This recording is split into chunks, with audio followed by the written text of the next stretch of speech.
racheter sa grâce nous couvre. Tout le monde. Bon, je vous cache pas que je suis un petit peu tendu. Essayez de baisser les bras.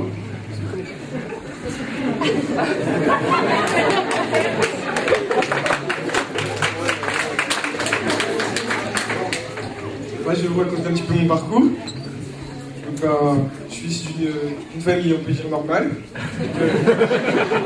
C'était chrétien, mais on n'allait pas trop à l'église, on n'y allait pas. Et moi, quand j'étais petit. Et j'avais, dans ma vie de petit garçon, en fait, j'avais aucun manque. Ma mère m'a comblé, m'a acheté tout, j'étais un enfant gâté. Et je voudrais la remercier encore pour ça.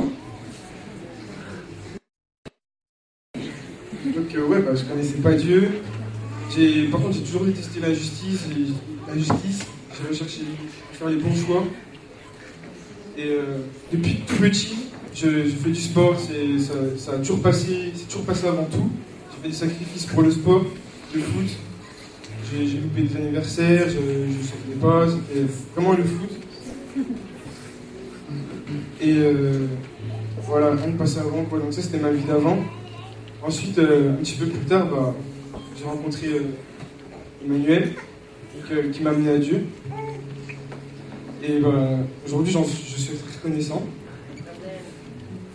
Elle m'en a beaucoup parlé, moi je ne connaissais pas, elle m'a expliqué plein de choses et je ne comprenais pas forcément ses choix. Et, un jour, sa mère et Marie-Christine et Emmanuel m'ont invité à venir un matin. Moi j'ai dit pourquoi pas. Je vois pas pourquoi j'aimerais pas. On peut découvrir et j'avais un petit manque quand même dans mon cœur que je ressentais pas. Mais je savais qu'il manquait un truc. Je savais pas pourquoi le combler. Et donc j'y suis allé. Et cet endroit, quand je suis parti, j'ai ressenti quelque chose en moi, mais impossible d'expliquer. Je suis rentré chez moi et je me sentais bien. J'ai ressenti quelque chose d'inhabituel. Et ça m'a vraiment touché. Je sais pas ce qui s'est passé. Et après, je suis revenu. Et à ce moment, c'était vraiment compliqué dans ma relation avec ma mère. Avec mon frère aussi, j'étais un petit peu à l'écart, on se prenait beaucoup la tête. C'est parti. Voilà. C'était pas tout joyeux, on va dire. Et c'était un dimanche matin, je suis venu, j'ai reçu vraiment une parole, c'était Eli,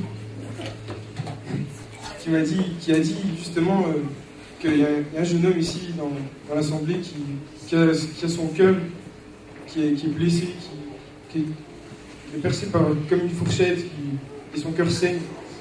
Et vraiment, j'ai pris cette parole pour moi.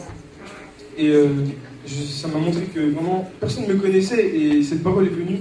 J'ai senti qu'elle était pour moi, et ça m'a vraiment rapproché de Dieu. Et à partir de ce moment, j'ai commencé à venir à Dieu. Et vraiment, ça m'a beaucoup touché, parce que personne ne me connaissait, et cette parole, vraiment, c'était très touchant. J'avais même pas demandé cette parole, c'est venu de Dieu, quoi. J'en suis sûr à 100%. Donc je suis revenu, j'ai reçu des paroles d'encouragement. Des gens m'ont aidé, je tiens à les remercier, ils sont tous là ce matin. Vraiment, super. Et je disais mieux connaître Dieu après ça. Mais bien sûr, j'ai des petits bancs. Et donc maintenant, comme j'ai connu Dieu, j'étais avec Dieu. Et c'est à Génération des filles, donc avec les jeunes, tous les mois, un samedi. J'ai vraiment donné ma vie à Dieu, parce que j'ai été touché, on m'avait appelé. Et franchement, là, c'était vraiment, j'ai senti la présence de Dieu, l'amour de Dieu qu'il avait pour moi dans ma vie. Tout ce qu'il faisait, sa grâce, sa bonté, son pardon, il change nos vies, vraiment. Il transforme, et c'est vraiment quelque chose que j'invite les gens à venir, vraiment. C'est magnifique.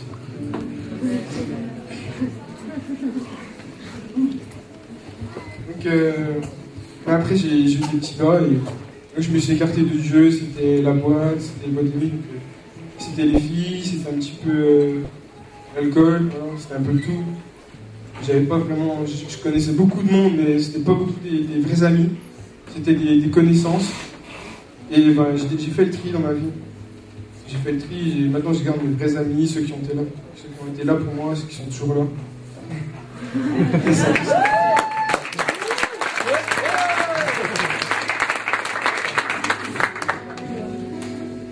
Donc voilà. Après, bah, vu que ça allait pas, j'ai décidé de faire ma vie sans Dieu. J'ai voulu le faire par moi-même parce que j'étais de temps en temps déçu, mais en fait je faisais pas les bonnes choses. Je demandais à Dieu, mais je lui donnais rien. Je ne faisais que demander.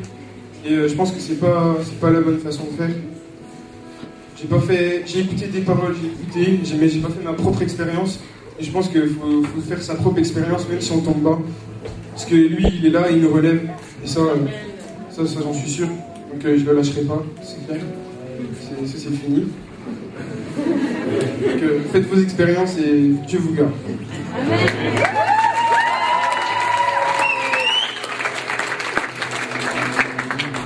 Donc le foot c'était tout pour moi, j'étais au DFCO, c'était vraiment mon vœu le plus cher, c'était de devenir footballeur professionnel.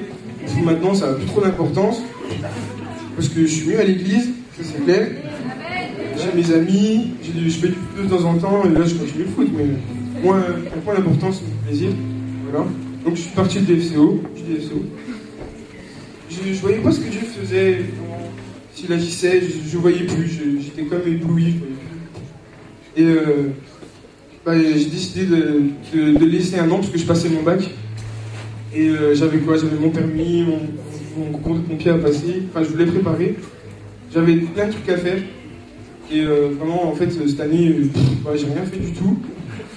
J'ai pas eu mon bac. Donc maintenant, ça conviction en plus pour revenir à Dieu. J'ai pas commencé mon permis, j'ai pas fait mon truc de pompier. Ma relation avec ma mère s'est complètement détériorée. Et tout allait mal. J'étais un petit peu violent, en colère tout le temps. Même si j'avais le sourire, dès qu'on me disait un truc, je partais au quart de tour, j'étais tout le temps. Voilà. Donc, j'ai fait une année sans lui.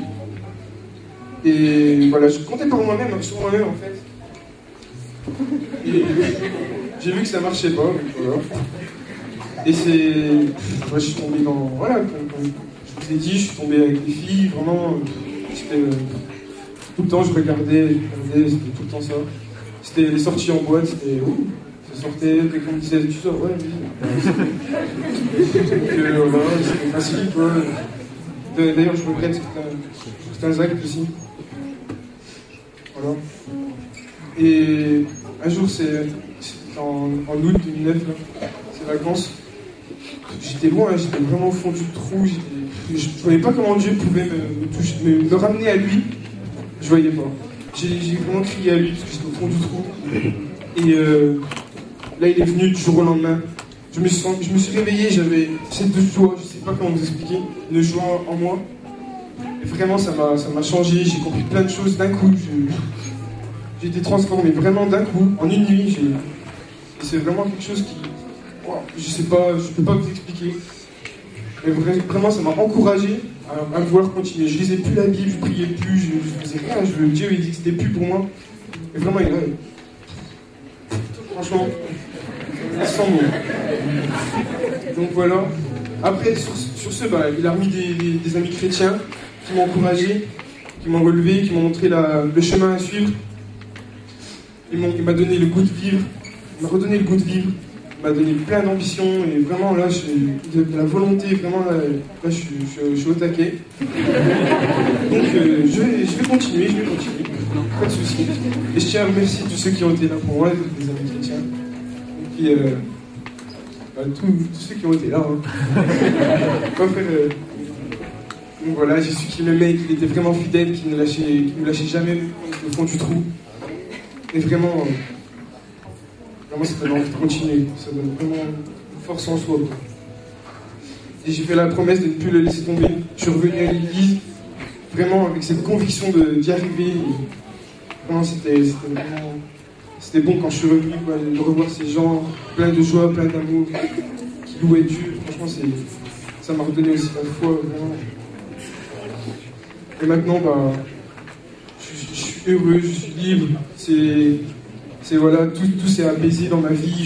Je suis nickel, même si bon, je fais le fou. Hein. Je vais être assez sérieux. Et puis voilà. Donc moi, je voudrais demander encore pardon pour tout ce que j'ai fait. Je voudrais demander pardon à ma mère pour tout ce que je lui ai fait. Je veux dire que je l'aime aussi. Ouais.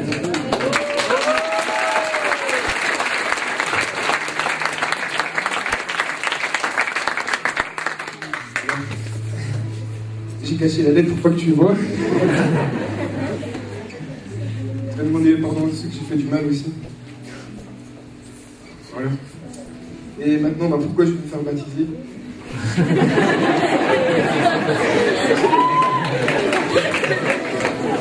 Si vous m'avez...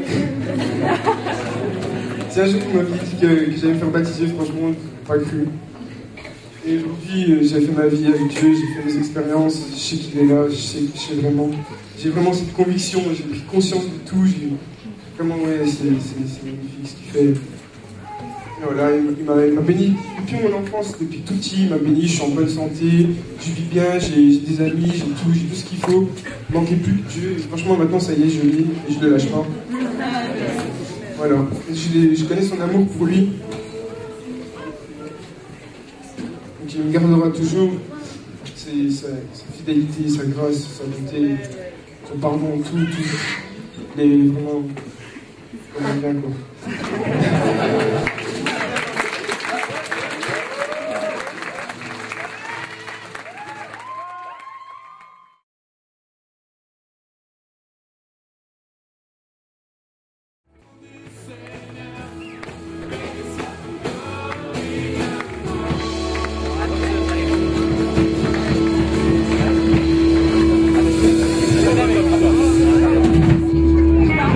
Voilà, Sugaja Siska is Maris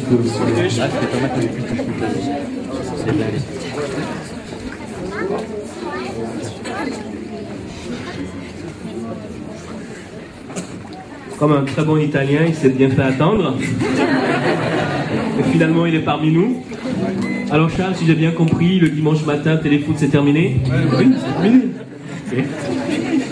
Est-ce que tu reconnais Jésus comme ton sauveur? Oui. Comme ton Seigneur? Oui. Comme celui qui va conduire ta vie ici-bas et que tu rencontreras lorsque tu passeras de la mort à la vie éternelle? Oui. Alors sur cette parole de foi, de conviction, nous te baptisons ce matin au nom du Père, du Fils et du Saint-Esprit.